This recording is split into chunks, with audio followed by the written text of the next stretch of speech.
அனைவருக்கும் வணக்கம். எல்லாரும் கைலாசா கேள்விப்பட்டிருப்பீங்க. அதே மாதிரி எனக்குன்னு சொந்தமாக ஒரு நாடு இருக்குது. முழு நாடுமே இருக்குது. அந்த நாட்டில் நாட்டின் மக்கள், குடிமக்கள், பிரஜைகள் மற்றும் பலர் அங்கே வாழ்கிறாங்க. என்னோட நாட்டில் நடந்த சில விஷயங்களையும் அதன் மூலமாக நான் வெளிப்படுத்திய வீரதீர செயல்களையும் உங்கள்கிட்ட ஷேர் பண்ணிக்கலான்னு வந்திருக்கேன். எனக்கும் பக்கத்து நாட்டுக்கும் சின்ன பிரச்சனை. என் நாட்டுக்கும் அந்த பக்கத்து நாட்டுக்கும் பார்டரில் ஒரு டூரிஸ்ட் ஸ்பாட் இருக்குது. அதை டூரிஸ்ட் ஸ்பாட்டை ஆக்குனதே நான் தான்.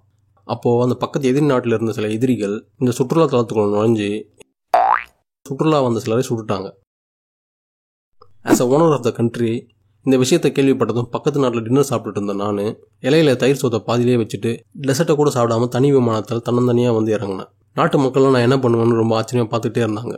உடனே என் ஃபோனை எடுத்தேன். கான்டாக்டில் போய் தேடி பார்த்தேன். பக்கத்து நாட்டில் இருந்து வந்த எதிரிங்களோட கான்டாக்ட்ஸ் என் ஃபோனில் இருந்துச்சு. அவங்க 2 பேரையும் வாட்ஸ்அப்பில் பிளாக் பண்ணிட்டேன். இப்படி வாட்ஸ்அப்பில் நான் அவங்கள பிளாக் பண்ணிட்டேங்கிறத நாட்டு மக்களுக்கு அறிவித்தேன். நாட்டு மக்கள் ரொம்ப சந்தோஷப்பட்டு என்னோட வீரதீர பராக்கிரமங்களை கண்டு ஆச்சரியப்பட்டு என்னை பாராட்டினாங்க. அது மட்டும் இல்லை, வந்த அந்த எதிரி நாட்டு ஆட்கள் எப்படி இருந்தாங்க, எப்படி நடந்துக்கிட்டாங்கன்னு விசாரித்தேன். வந்தவங்க 2 காலம் நடந்து வந்ததா உளவுத்துறையிலிருந்து ஒரு தகவல் கிடைச்சிது.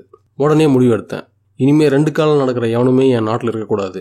அப்படி நடக்கிற எவனாவது இருந்தானா உடனே நாட்டை விட்டு வெளில போ அப்படின்னு விரட்டி விட்டேன். அப்போ ஒரு கங்காரு தவி என் ஆஃபீஸுக்கு வந்து, ஐ எம் ஃப்ரம் ஆஸ்திரேலியா, என்னால் முட்டி போட்டுலாம் நடக்க முடியாது, என்னால் காலில் மட்டும் தான் நடக்க முடியும்னு சொல்லிச்சு. நீ 2 கால்களால் நடக்கிறதா இருந்தால் கோ டு யுவர் ஓன் கண்ட்ரின்னு அனுப்பிச்சி விட்டேன். மறுபடியும் என்னுடைய வீர பராக்கிரம செயல்களை கண்டு என் நாட்டு மக்கள் என்னை பாராட்டினாங்க. நீங்கள் கேட்கலாம், சுட்டதுக்கு பதிலுக்கு சுட்டாதானே அது ஈக்குவல் ஆகும், வெறும்னே இப்படிலாம் பண்ணுறது மூலமாக அது எப்படி மக்கள் அதை ஏற்றுக்கிறாங்க அப்படின்னு.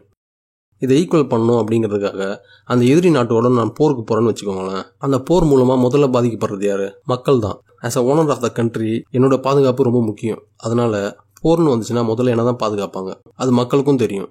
அதனால் அவங்க போருக்கு போ அப்படின்னு கேட்க மாட்டாங்க. அப்படியே சில பேர் கேட்குறாங்கன்னா அவன் முட்டாளாக இருப்பான்.